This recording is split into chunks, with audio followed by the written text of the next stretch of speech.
Speaker of ECOWAS Parliament, Honourable Sidie Mohamed Tunis, has revealed that Speaker of ECOWAS Parliament, Honourable Sidie Mohamed Tunis, has urged that ECOWAS members of Parliament have adopted the reports from the joint deal. Honourable Tunis made this disclosure during a high-level virtual town hall meeting on parliamentary perspective to addressing drug control policy in Africa.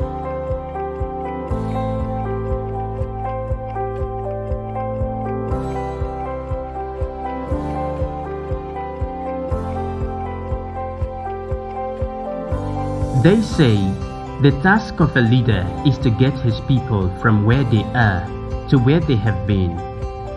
And His Excellency, Honourable Sidie Mohamed Tunis, has made immense strides in taking the ECOWAS Parliament to the people in 1 year.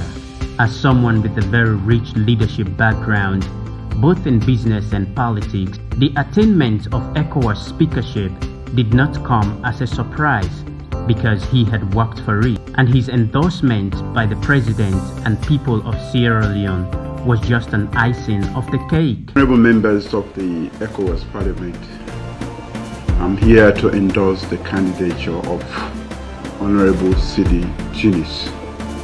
I've known him for several years and he served in several leadership positions in this country. Today, he's vying to be the Speaker of the ECOWAS Parliament. I endorse him as our candidate, as my candidate, and I'm appealing to all of us to support him. Please do so, and you will not regret it. His wealth of knowledge he will bring to the table to make ECOWAS Parliament a better institution than it is currently. Donc, je lance un appel à tous les membres pour qu'ils soutiennent sa candidature. Merci. As a man with strong passion for growth and development in the region, even upon taking the mantle of speakership of ECOWAS, Honourable Tunis extolled his predecessors, vowing to match and even exceed their accomplishments. His first work started by creating the Public Accounts Committee at the ECOWAS Parliament. There is more to do to increase accountability and transparency in ECOWAS. All monies spent must be scrutinized. ECOWAS institutions must be run as efficiently and effectively as possible. Transparency, openness, and accountability go hand in hand with progress and prosperity to build a stronger economy, a stronger society and security, and opportunity for all. Honourable members, ladies and gentlemen, against this front, I herewith propose the establishment of Public Accounts Committee (PAC) at the ECOWAS Parliament with a core mandate of reviewing audit reports submitted by the Commission aimed at creating greater transparency. This move laid the basis for restoring financial integrity, accountability, and public confidence in ECOWAS institutions.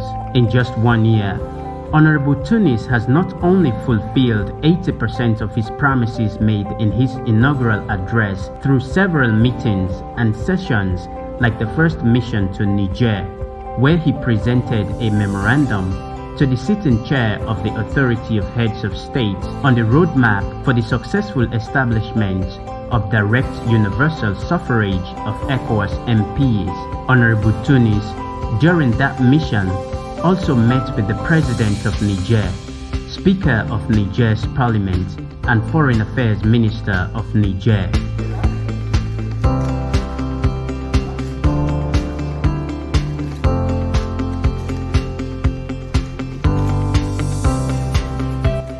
His Excellency the Speaker made his first visit to the seats of ECOWAS Parliament in Abuja, Nigeria in September 2020, where he met with staff and acquainted himself with happenings in the office. The Speaker, while in Abuja, also signed a Memorandum of Understanding on ICT and combating cybercrime in the region. Honourable Tunis, in October 2020, visited the Republic of Guinea during the opening of the first ordinary session of the National Assembly of Guinea, where he addressed the National Assembly. During the same visit made to Guinea, Honourable Tunis also met with President Alpha Condé and later the Independent Elections Commission of Guinea. The speaker made relevant contributions and reaffirmed ECOWAS's commitment in ensuring continuous support to a peaceful election. As an enthusiastic leader with the stimulus to see that the community succeeds, Honourable Tunis also led the Bureau of Parliament, where he convened the second Bureau meeting in October 2020 to consider and adopt the 2021 budget of Parliament in conformity with Article 25.3f subsection 1 of the Supplementary Act relating to the enhancement of the powers of Parliament by the Bureau to assume authority of Parliament in emergency situations. In that meeting, Honourable Tunis admonished participants to carefully consider the budget and ensure that it focuses on high-impact programs and projects that have long-lasting effects and priority needs of the ECOWAS member states, taking into account the COVID-19 and security challenges. Honourable Tunis officially opened the delocalized meeting of joint committees to review the African Continental Free Trade Area, where he emphasized the importance of free trade and the threats. There are visible threats which stop progress and create stumbling blocks to investment that in turn affect commerce and employment.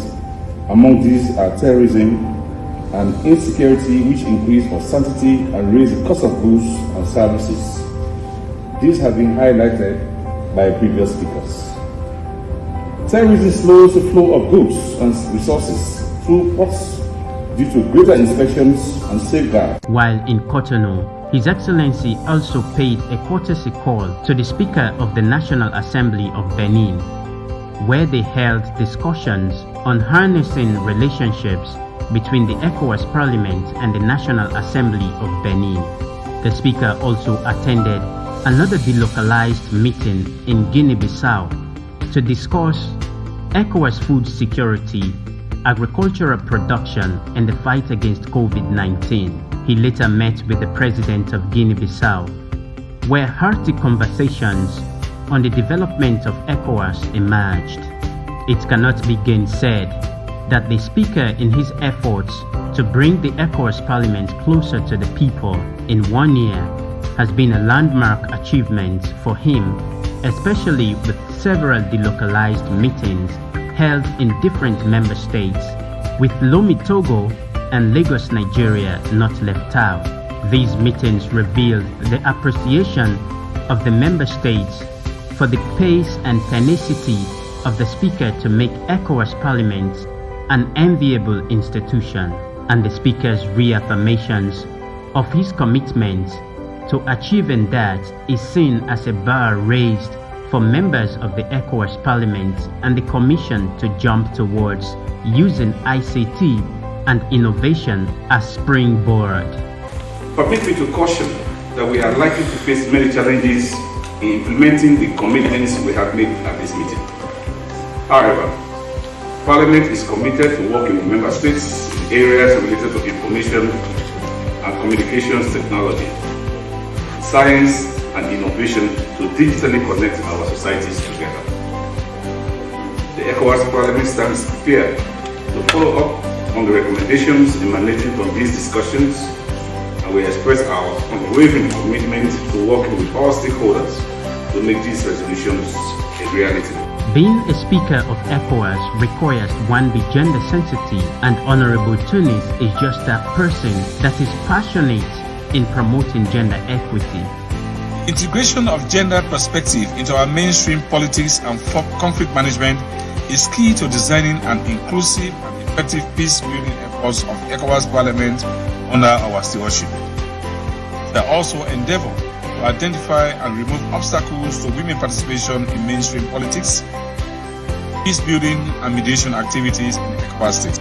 He displayed that during the Kwara Conference on Gender Development held virtually, where he re-echoed commitment of ECOWAS Parliament to continue to encourage and support women's participation. Member states to ensure at least 30% female representation in their parliamentary delegation. The truth is, I sincerely believe that the 30% is still very low, especially owing to the enormous contributions women are making in our states.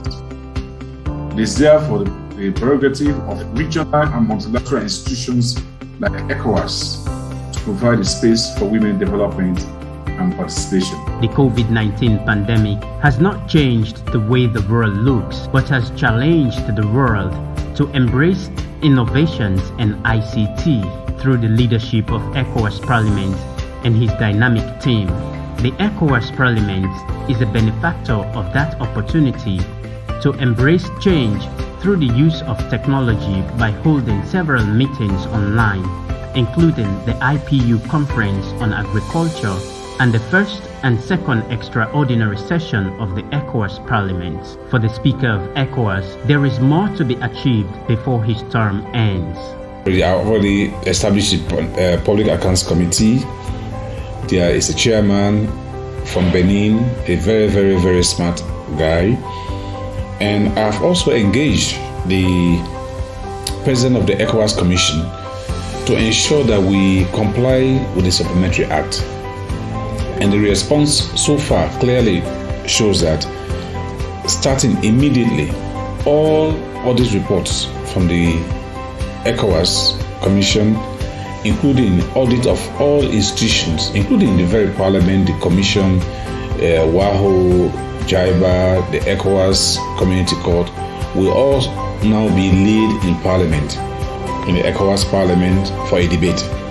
I think that by itself is a big success story, and I believe that is going to help a lot with accountability and transparency in the ECOWAS system. You know, the other area that I have been looking at very seriously is that of direct elections of members into the ECOWAS Parliament.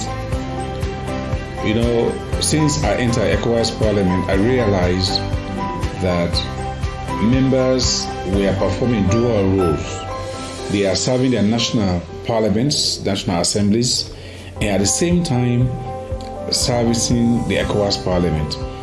And in most cases, the ECOWAS Parliament is one that has been suffering. Because, take for example, when we have sessions during the budget season in the national parliaments, almost all the MPs will try to focus on their national parliaments and leaving the ECOWAS Parliament. That has created a lot of problems in the past, and it continues to create problems even now and going forward. As a result of that, I introduced the idea of members elected direct into the into the ECOWAS Parliament. In other words, if you are a member of ECOWAS Parliament, if you have been elected to serve as a member of ECOWAS Parliament, you will not serve as a member of your national parliament. With commitment in ensuring peace and stability in the region, the Speaker led a parliamentary fact-finding mission to Bamako, Mali. The objective of the mission, among other things, was to assess the progress of the transitional process and support a smooth and peaceful transition to democratic rule.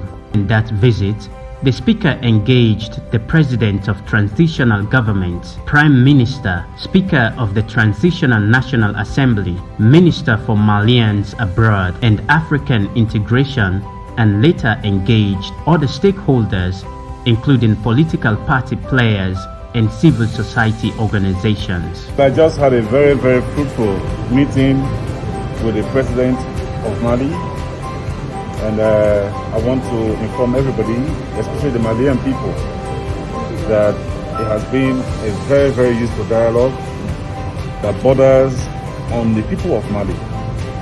We have discussed about the sufferings of the people of Mali and how we can work together to ensure that this impasse comes to an end in a very successful way.